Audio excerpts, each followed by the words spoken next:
Muling nagkasa ng tigil pasada ang grupong Manibela para ipanawagang ibaba ang presyo ng langis at suspindi ng excise taxes sa diesel at gasolina. At muli, maraming pasero ang naperwisyo. Nasa frontline balitang yan si Mon Gualvez. Balisa at hindi mapakali nang maabutan namin sa Philcoa, Quezon City si Marie habang nag-aabang ng masasakyang jeep. Hindi rin kasi niya inasahang maapektuhan siya ng 3 araw na transport strike ng grupong Manibela. Ang aga kong gumising, sir. Late ngayon. Hindi kami makasakay. Parang gusto ko nang umuwi. Isa lamang si Marie sa mga natagalan bago makasakay ng jeepney. Marami-rami namang bunga biyahe, pero halos lahat punuan. Sigaw tuloy ng Manibela sa mga kapwa nila tsuper na namasada. Reklamo ng reklamo, mataas ang krudo. Mapagsamantala rin naman. Mga walang pakikita, walang pakikisama, mga walang bayad. Ang panibagong transport strike ng Manibela ay para ipanawagang ibalik sa 55 pesos ang kada litro ng petrolyo.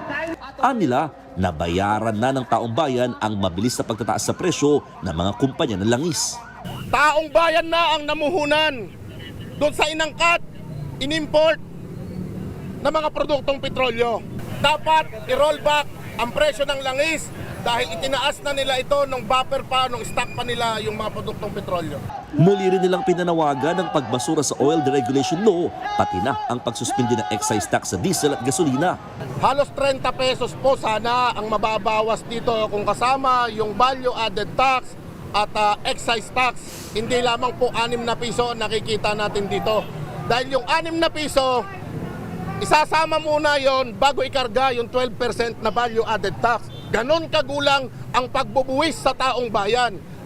Tingin din ng Manibela, tila band-aid solution lang ang service contracting program ng pamahalaan. Ganito rin ang palagay ng iba pang transport group na nakiisa sa tigil pasada, gaya ng mga taxi, TNVS at mga tricycle driver at operator. Ang amin po, ibigay ng gobyerno yung subsidiya sa pamamagitan ng krudo at gasolina para po tuloy-tuloy ang gamit at wala pong pera na makukurap. May mga truck driver ding kasali sa kilos protesta. Anila, maraming trucker na raw ang hindi na bumibiyahe dahil sa pagkalugi. Ang mga truck po nila ay ini-schedule na lang nila. Hindi na po lahat tumatakbo at tumatawag na lang sila ng on-call para sa mga driver. 30 to 40% po ang aming ang nailalagay namin na gastusin pagdating sa diesel. Nag-times 3 na po. Saan pa po namin kukuhanin? Tatanungin po namin itong mga kliyente namin, ayaw naman po magsipagtaas, hindi po tumataas yung rate namin. Paano po gagawin namin? Tatagal hanggang Biyernes ang transport strike.